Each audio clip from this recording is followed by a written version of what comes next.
Hello friend, जय श्री कृष्णा और ठाकुर जी के सभी भक्तों को मेरा प्यार भरा प्रणाम।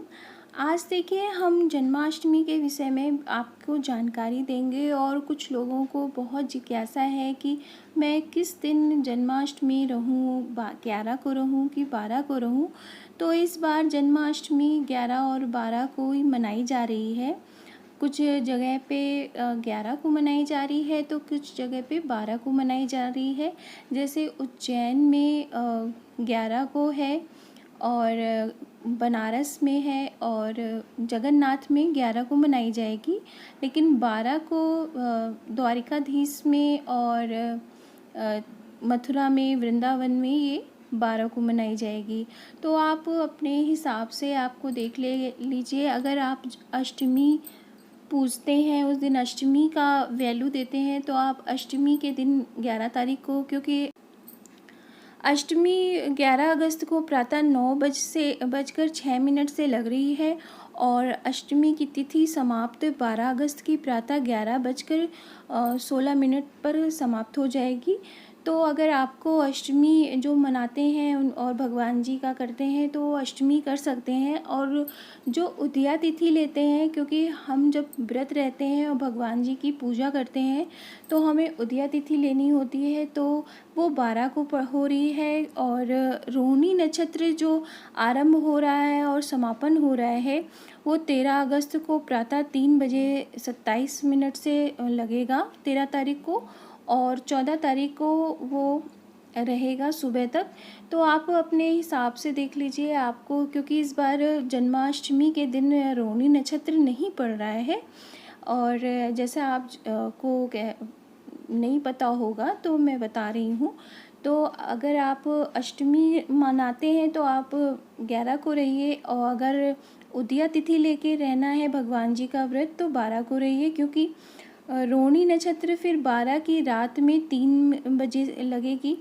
तो आप अपने हिसाब से देख लीजिए, अगर आपको जो सुविधा हो आपके आसपास मंदिरों में अगल बगल जो जैसे रहा जा रहा है वैसे आप देख लीजिए जो आपको सुविधा हो।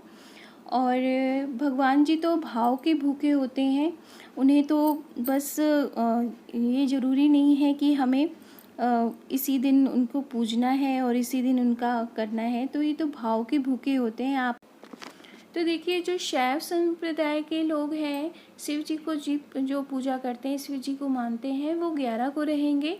और जो वैष्णव संप्रदाय के लोग हैं वो 12 को रहेंगे। और इस बात का जैसे है ध्यान रखना चाहिए। और ब्रह्म मुहूर्त में विशेष महत्व होता है, क्योंकि हम कोई भी पूजा कर रहे हैं तो उसका ब्रह्म मुहूर्त में उसका 100 गुना फल मिल जाता है। इसलिए हमें इस बात का ज़रूर ध्यान रखना चाहिए कि तिथि और वार तो अलग बात है, लेकिन अगर वो ब्रह्म मुहूर्त है और उसमें थोड़ा भी टच कर रहा है तो भी वो शुभ माना जाता है। तो हमें तो वह मेरे हिसाब से तो 12 ठीक रहेगा, क्योंकि ब्रह्म मुहूर्त उस दिन पड़ रहा है। और वैष्णव संप्रदाय हम लोग भगवान जी की पूजा करते हैं, उनके भक्त हैं, तो हमें तो 12 ही को रहना चाहिए। तो देखिए, हमें सुबह सुबह जन्माष्टमी में उठ के भगवान जी की सेवा करने से पहले स्नान शुद्ध होना चाहिए, घर शुद्ध कर लेना चाहिए, साफ़ सुथरा कर लेना चाहिए, अपने भी शुद्ध होके फिर भगवान जी के मंदिर में जाके उनको साफ़ सुथरा वस्त्र पहनाना चाहिए। और उनको सुंदर सुंदर से आभूषण है, वस्त्र हैं, सब पहनाने के बाद फिर माखन मिश्री का भोग, फल का भोग। और उनको सुबह अनाज नहीं दिया जाता है, उन्हें सुबह भोग में ये जो आपके पास हो फल है वो आप फल चढ़ा सकते हो, मेवे चढ़ा सकते हो, और उसका आप भोग लगाइए और फिर आरती करिए। अगर आपके घर में राधा कृष्ण जी आप सेवा लिए हो, उनकी सेवा कर रहे हो, तो उनको भी सुबह स्नान करा के सुंदर सुंदर से वस्त्र पहना दीजिए। उन्हें ज़रूरी नहीं है आप शाम को चेंज करिए, क्योंकि हमें लड्डू गोपाल का जन्म मनाना है, तो हम शाम को जैसे लड्डू गोपाल को पंचामृत से स्नान कराना होगा। सुबह भी राधा कृष्ण जी को भी आप पंचामृत से स्नान करा सकते हो, और स्नान कराने के बाद जो प्रसाद है वो सब लोग व्रत रहते हैं कुछ लोग निर्जला व्रत रहते हैं तो वो बस पैर छू सकते हैं, और जो जैसे फलाहारी हैं तो वो ग्रहण कर सकते हैं पंचामृत। तो वो पंचामृत सबको आप बांट दीजिए, ग्रहण कर लीजिए, और इस बात का विशेष ध्यान रखिए। और भगवान जी के अगर पंचामृत बना रहे हैं उसमें तुलसी दल दीजिए, और अगर भोग दे रहे हैं तो उसमें तुलसी दल चढ़ाइए। और भगवान जी की उस दिन तो विशेष से सेवा की जाती है, क्योंकि उस दिन वो हुए हैं। तो इस बात का ज़रूर ध्यान रखना बहुत ज़रूरी है। और हमें भगवान जी का अगर आप माला जाप लिए हो, या आप किसी पाठ का नियम लिए हो, तो वो आप करके फिर आप अपने भगवान जी की भोग बना सकते हो बाद में। और फिर भगवान जी का आप श्रृंगार शाम को फिर उनकी पूरी विधिवत उनकी झांकी अगर आप सजाओ तो झांकी सजा के फूलों से श्रृंगार करके, और फिर उनको बैठाल के, और फिर 12 बजे उनको लड्डू गोपाल को पंचामृत में स्नान कराइए। लेकिन इस बात का ज़रूर ध्यान रखिएगा कि उनको अगर आप खीरे में उनको भोग जन्म मना रहे हैं तो खीरे के अंदर उनको नहीं रखा जाता है, और उनको खीरा उनके सामने प्लेट में रख के फिर काटा जाता है। खीरे के अंदर वो कहाँ आएंगे, समाएंगे नहीं। कितना बड़ा खीरा होगा या कितना बड़ा हम तरबूज लेंगे, आप ये नियम नहीं होता, सब अपने हिसाब से बनाने का नियम है। भगवान जी के सामने काटा जाता है, नाल जो होती है उसमें जो डंडी होती है उसे काटा जाता है। खीरे के अंदर रखा नहीं जाता है, भगवान जी को उसमें रख दिया जाता है। ये गलत बात है, बहुत ही गलत बात है।